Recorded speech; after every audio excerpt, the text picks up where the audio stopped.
बच्चों हम पढ़ रहे हैं कक्षा 8 की गणित और पिछले वीडियो में हम पढ़ चुके हैं प्रश्नावली 2.1 के सवाल। अब हम शुरू करते हैं प्रश्नावली 2.2 के उदाहरण। तो देखते हैं उदाहरण नंबर 5वां। परिमेय संख्या -7/3 के दुगुने में क्या जोड़ा जाए जिससे 3/7 प्राप्त हो। तो हल कैसे करते हैं, देखिए सबसे पहले क्या दिया गया है, -7/3 के दुगुने में, तो सबसे पहले हमें निकालना होगा -7/3 का दुगुना। देखिए कैसे, -7/3 का दुगुना बराबर कितना होगा। दुगुना करने के लिए क्या करना होता है, 2 से गुणा। देखिए 2 गुणा -7/3 क्या हो जाएगा, -14/3। अब इसमें पूछा गया है कि -7/3 के दुगुने में क्या जोड़ा जाए। हमें नहीं पता कि क्या जोड़ा जाए, तो हम मान लेते हैं, माना कि x जोड़ा जाए तो ये क्या हो जाएगा, 3/7 प्राप्त हो जाएगा। तो लिखते हैं माना कि -14/3, -8/3 का दुगुना -14/3 में x जोड़ने पर क्या प्राप्त होता है, 3/7 प्राप्त होता है। तब क्या लिख सकते हैं अपन, -14/3 प्लस क्या जोड़ा, x, तो क्या प्राप्त हो रहा है, 3/7। अब चर वाले भाग को एक तरफ और अचर वाले भाग को एक तरफ, तभी तो हल होगी समीकरण। देखिए या x को इधर ही रखेंगे और 14/3 का पक्षांतरण उधर कर देंगे, तो ये ऋणात्मक किस में बदल जाएगा, धनात्मक में। देखिए 3/7 -14/3 उधर जाके हो जाएगा +14/3, लघुत्तम लिया आया 21, 21 में 7 का भाग लगाया तो क्या प्राप्त हुआ, 3, 3 गुणा 3 9, प्लस 21 में 3 का भाग लगाया प्राप्त हुआ 7, 7 गुणा 14, 14 7 98 या 98, इन दोनों को जोड़ा 98 प्लस 9 तो क्या प्राप्त हुआ, 107/21। क्लियर हुआ। यहाँ -7/3 के दुगुने में क्या जोड़ेंगे, 107/21, तो क्या प्राप्त हो जाएगा, 3/7। क्लियर हुआ यहाँ। नेक्स्ट प्रश्न, नेक्स्ट उदाहरण देखिए, उदाहरण नंबर 6। क्या दिया गया है, एक आयत का परिमाप 13 सेंटीमीटर है और उसकी चौड़ाई 2 सही 3/4 सेंटीमीटर है। उसकी लंबाई ज्ञात कीजिए। ज्ञात करना है आयत की लंबाई, तो उस जो ज्ञात नहीं है उसको मान लेते हैं हम x। तो माना कि आयत की लंबाई x है। देखिए माना कि आयत की लंबाई बराबर x सेंटीमीटर है, चौड़ाई तो दी गई है। अब प्रश्नानुसार क्या दिया गया है, प्रश्न में आयत का परिमाप कितना दिया गया है, दिया गया है 13 सेंटीमीटर। तो आयत का परिमाप बराबर 13। अब आयत का परिमाप क्या होता है, 2 गुणा लंबाई प्लस चौड़ाई बराबर 13। ये पिछली कक्षाओं में पढ़ चुके हैं आप। आयत का परिमाप क्या होता है, 2 गुणा लंबाई प्लस चौड़ाई। क्यों होता है ऐसा, ये आयत, ये इसकी लंबाई है, तो लंबाई कितनी बार ऐड करनी पड़ेगी, परिमाप निकालना है मतलब इन चारों भुजाओं की लंबाइयों का योग। तो लंबाई को कितनी बार जोड़ोगे, ये 1 और ये 2। इसी प्रकार चौड़ाई को भी कितनी बार जोड़ोगे, ये 1 और ये 2। तो 2 गुणा लंबाई प्लस चौड़ाई, और ये किसके बराबर दी गई है, 13 के बराबर। तो मान रख दीजिए, या 2 लंबाई की जगह कितना लिखोगे, x माना है, प्लस चौड़ाई की जगह क्या दी गई है, 2 सही, यहाँ पर लिख दीजिए आयत की चौड़ाई दी गई है 2 सही 3/4। ये कौन सा भिन्न दिया गया है? मिश्र भिन्न। इसको कौन से भिन्न में बदलना होगा? सरल भिन्न में। कैसे? देखिए 4 गुणा 2, 4 दूनी 8 प्लस 3, 8 और 3 11, तो क्या आ जाएगा? 11/4 सेंटीमीटर। क्लियर हुआ? आपको मिश्र भिन्न को किस में बदलना होगा? सरल भिन्न में। तो यहाँ पर क्या लिखेंगे? चौड़ाई की जगह 11/4 बराबर दिया गया है 13। अब पक्षांतरण करिए, चर भाग को इधर, अचर भाग को उधर। देखिए कैसे, ये x प्लस 11/4 यहीं रहने देते हैं, 2 गुणा में उधर जाके किस में बदल जाता है? गुणा भाग में। तो 13 के भाग में क्या आ जाएगा? 2। क्लियर? अब देखिए यहाँ से x क्या निकल जाएगा? x बराबर 13/2, ये प्लस का 11/4 उधर जाएगा तो क्या बन जाएगा? माइनस का 11/4, चिन्ह बदल जाते हैं। तो ये हो गया माइनस का 11/4। लघुत्तम लिया, प्राप्त हुआ 4। 4 में 2 का भाग लगाया, प्राप्त हुआ 2। 2 गुणा 13, 13 दूनी 26, तो यहाँ क्या लिखेंगे? 26 माइनस 4 में 4 का भाग लगाया, प्राप्त हुआ 1। 1 इंटू 11, क्या प्राप्त हो गया? 11। 26 में से 11 गए तो देखो, 6 में से 1 गया तो बचा 5, 2 में से 1 गया तो 1 और बटा 4, 15/4। इसको भाग लगाना चाहो तो आप भाग लगा के भी लिख सकते हो।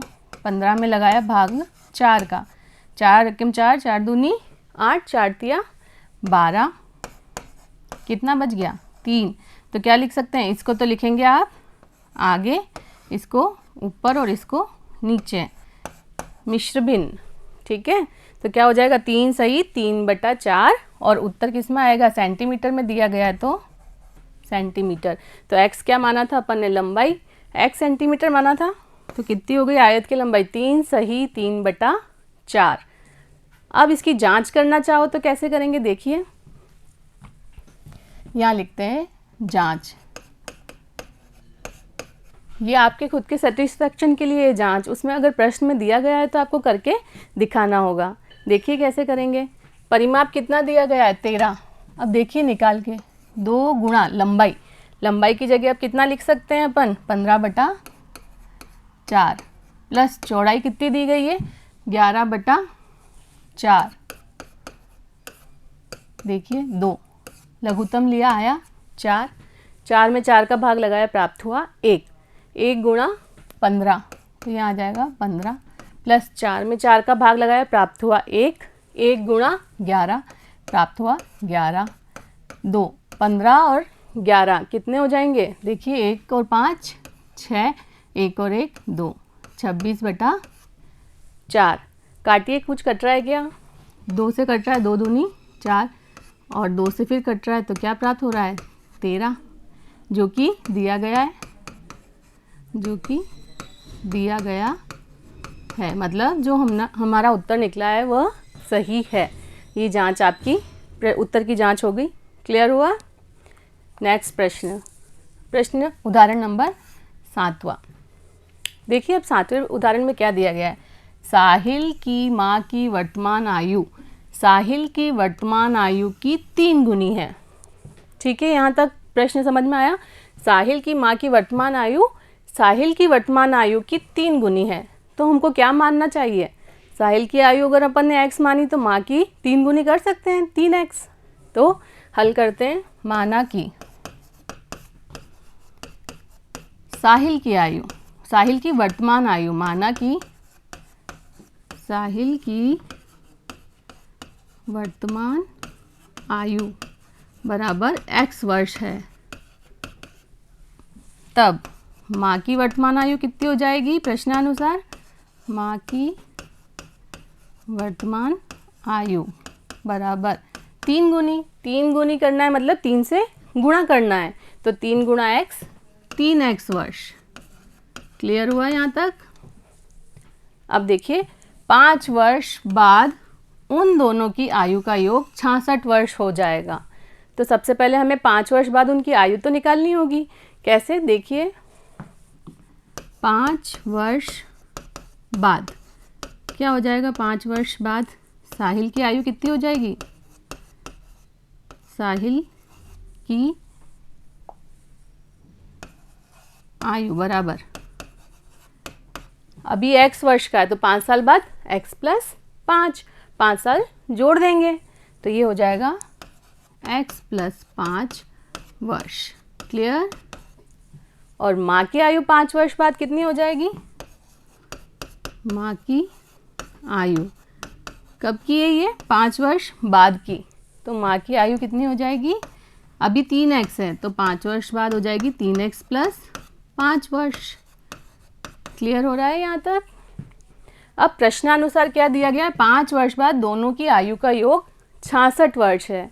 तो आपको लिखना पड़ेगा प्रश्नानुसार इन दोनों का योग, इसका और इसका, दोनों की 5 वर्ष बाद वाली आयु का योग 66 वर्ष है। बराबर क्या लिखोगे? 66। क्लियर हो रहा है? जोड़िए, x में x जोड़िए, ये x है और ये 3x है तो क्या हो गया? 4x प्लस अचर भाग को जोड़िए, 5 और 5 10 और इधर कितना दिया गया है? 66। तो 4x बराबर कितना आ जाएगा? 66 माइनस 10 कितना हो जाएगा? 56। तो x का मान कितना आ गया देखिए। इसके बाद यहाँ x बराबर 56 बटा 4 गुणे में था तो 4 कहाँ चला जाएगा? उसके भाग में। तो 56 बटा आ जाएगा 4। 4 के पहाड़े में 56 कब आता है? देखिए 4 एकम 4, 4 चौक 16, 14 चौक 56। तो x का मान कितना आया? 14। तो आप ये x का मान यहाँ रखेंगे तो साहिल की वर्तमान आयु आ जाएगी 14 वर्ष और उसकी माँ की आयु भी आ जाएगी 3 गुणा 14। ठीक है, देखते हैं।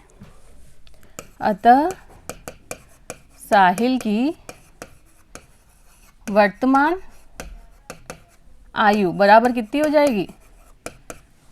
वर्तमान आयु कितनी है? x मतलब 14 वर्ष। और पूछा गया था उनकी वर्तमान आयु मतलब माँ की भी पूछिए, एवं माँ की वर्तमान आयु, माँ की वर्तमान आयु बराबर 3 गुणा 14, 14 तिया 42 वर्ष। क्लियर हुआ? यदि आपको इसकी जांच करनी है कि हमारा उत्तर सही है या नहीं, कैसे करेंगे देखिए।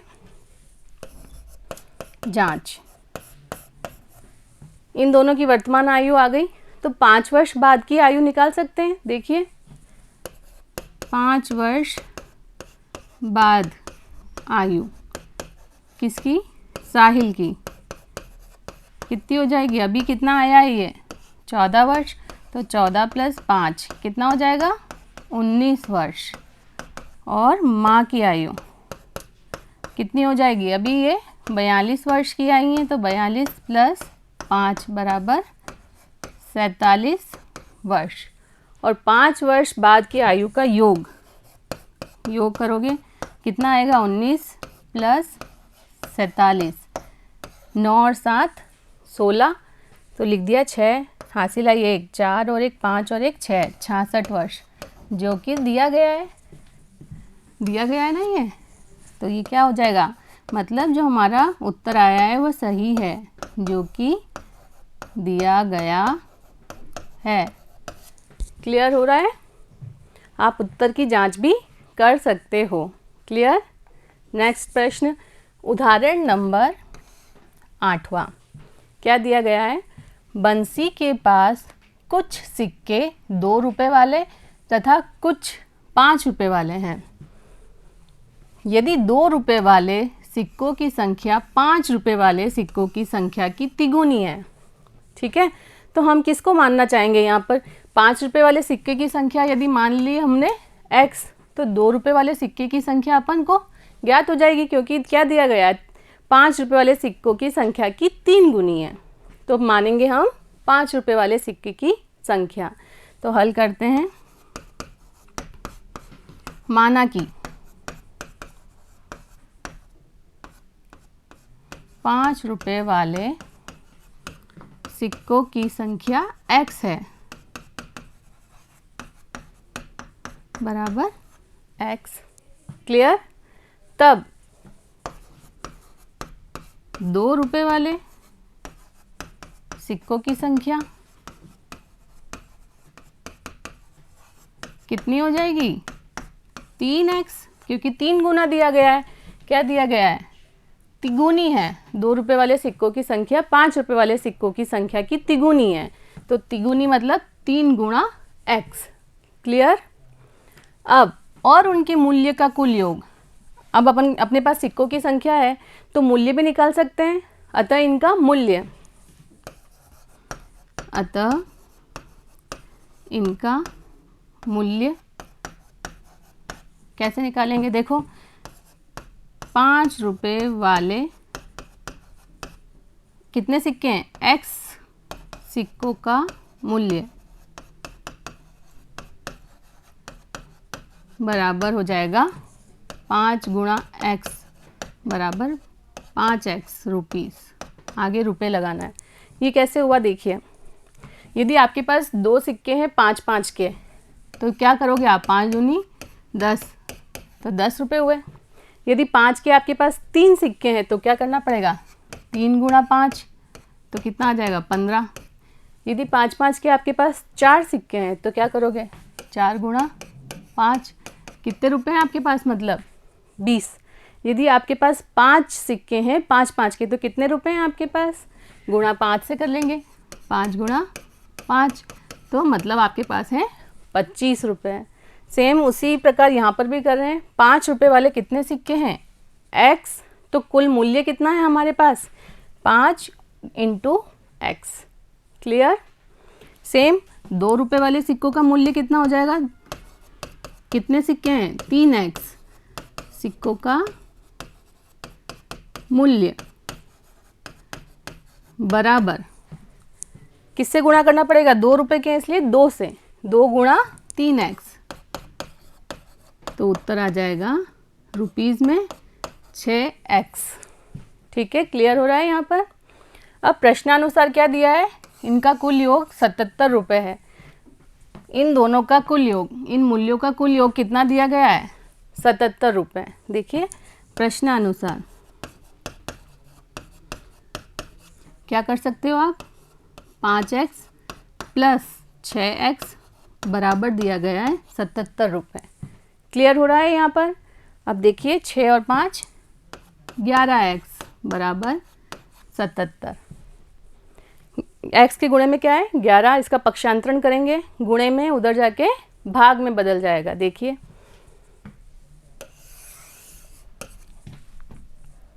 x बराबर 77 बटा क्या आ जाएगा? 11। 11 से कटता है, 11 एकम 11, 11 7 77। तो x का मान कितना आ गया? 7। और x हमने क्या माना था? 5 रुपये वाले सिक्कों की संख्या। तो आपको पूछा गया था दोनों प्रकार के सिक्कों की संख्या ज्ञात करिए। तो आप लिख देंगे अतः 5 रुपये वाले सिक्के कितने होंगे? 7। और 2 रुपये वाले सिक्के कितने हो गए? 3 गुणा 7, 7 या 21। क्लियर हुआ।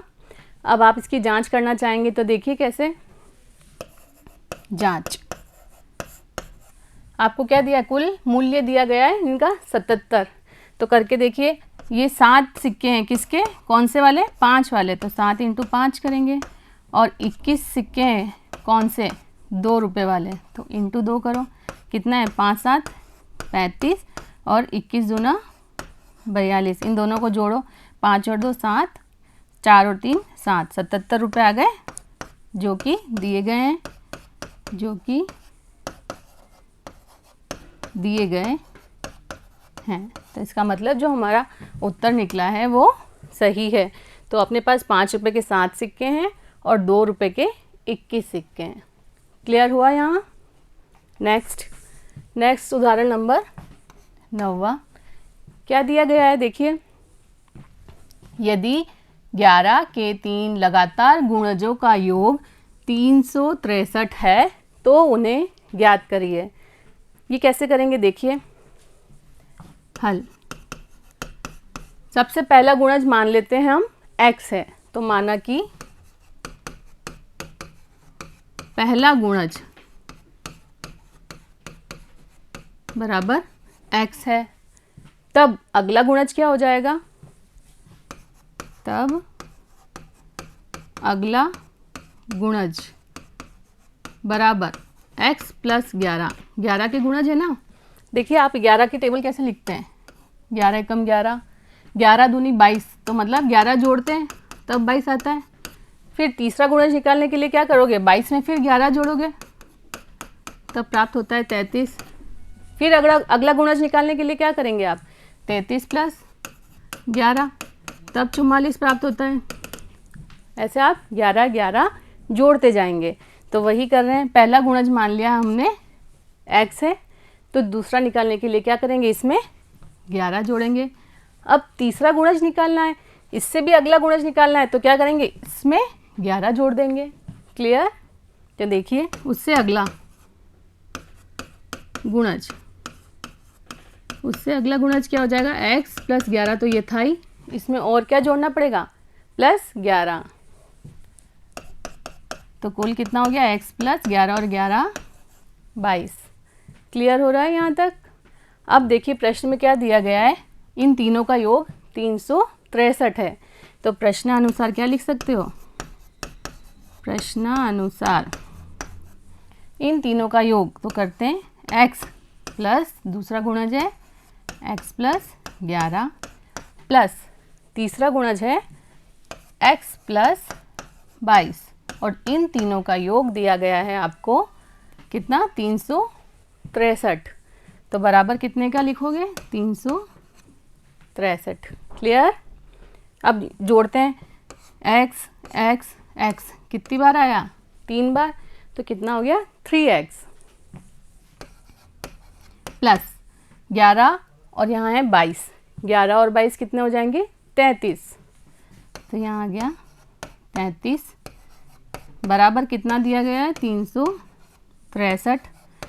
चर वाले भाग को एक तरफ, अचर वाले भाग को एक तरफ, तो 33 का पक्षांतरण उधर करोगे तो प्लस 33 किस में बदल जाएगा, माइनस 33 में। देखिए 3x 363 माइनस 33, देखो 3 में से 3 गया तो आया 0, 6 में से 3 गया तो आया 3, और क्या बच गया 3, बराबर आया है ये 3x के।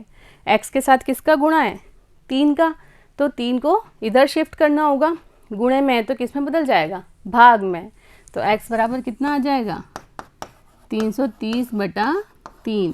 कट रहा है तो काटिए, 3 से कट रहा है, 3 एकम 3, 3 एकम 3 और 0। तो x का मान कितना प्राप्त हो रहा है, x बराबर प्राप्त हो रहा है 110। x हमने क्या माना था, पहला गुणज, पहला गुणज हमको मिल गया, कितना मिला, 110। अतः 11 के 3 लगातार गुणज क्या क्या हो जाएंगे, पहला 110, दूसरा 110 प्लस 11 और तीसरा 110 प्लस 22। तो क्या आ गया, पहला तो 110, दूसरा देखिए 110 में 110 में 11 जोड़ना है, तो क्या हो जाएगा 121 132। क्लियर हुआ यहाँ तक। तो गुणा जब मिल गए हमको 110 121 और 132। यदि इसकी जांच करनी चाहो तो देखिए जांच, इनका योग कर लीजिए, 110 प्लस 121 प्लस 132 कितना हो जाएगा, देखो 2 और 1 3, 3 4 5 6, 1 2 3, 363 आ रहा है जो कि दिया गया है, जो कि दिया गया है। अतः हमारा उत्तर जो प्राप्त हुआ है वह सही है। क्लियर हुआ। नेक्स्ट उदाहरण देखते हैं, उदाहरण नंबर 10वां। क्या दिया गया है, यदि पूर्ण संख्याओं का अंतर 66 है। यदि उनमें 2:5 का अनुपात है तो वे संख्याएं ज्ञात करिए। दो पूर्ण संख्याएं दी गई है जिनका अनुपात दिया गया है 2:5। तो देखिए हल करके,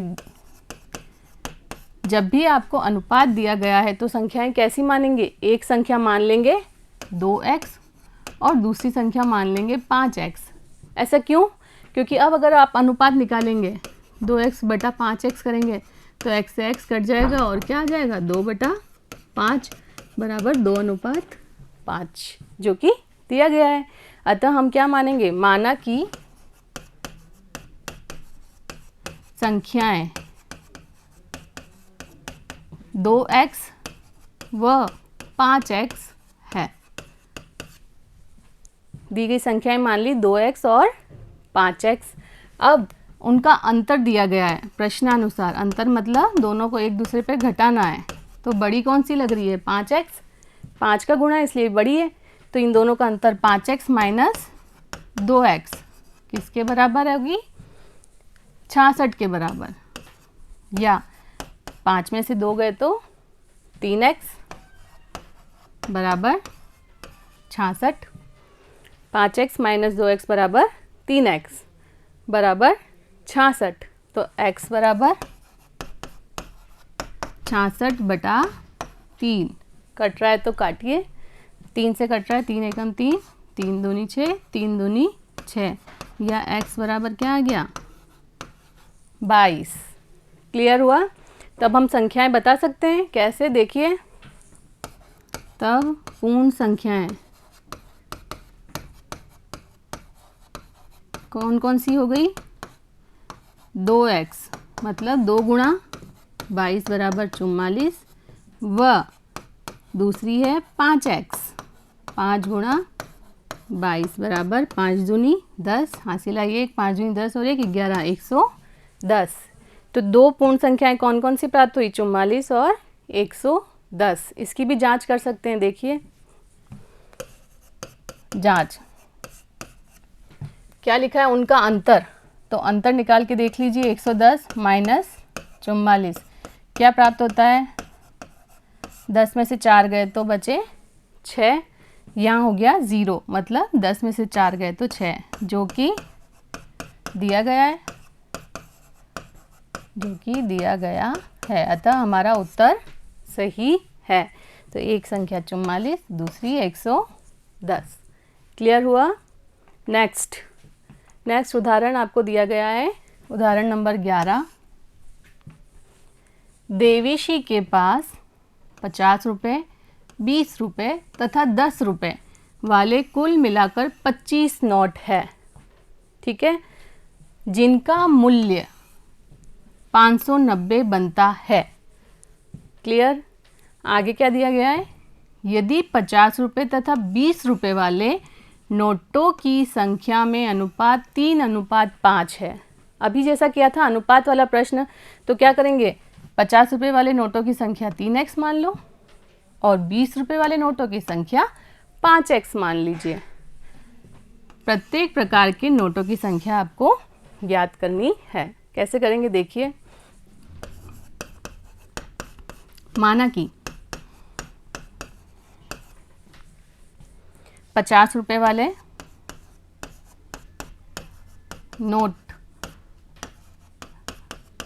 नोटों की संख्या कितनी मान ली? 3x तथा 20 रुपये वाले नोटों की संख्या कितनी मान ली? 5x। क्लियर हुआ यहाँ तक? ऐसा क्यों किया? क्योंकि अगर इनका अनुपात लेंगे तो 3:5 हमें प्राप्त हो जाएगा। ठीक है, अब प्रश्न में क्या दिया गया है? 50 रुपये, 20 रुपये और 10 वाले कुल मिलाकर कितने नोट हैं? 25 नोट हैं। तो क्या अपन निकाल सकते हैं? इसलिए 2 रुपये वाले नोटों की संख्या कितनी हो जाएगी? 25 माइनस 3x प्लस 5x ये समझ में आया?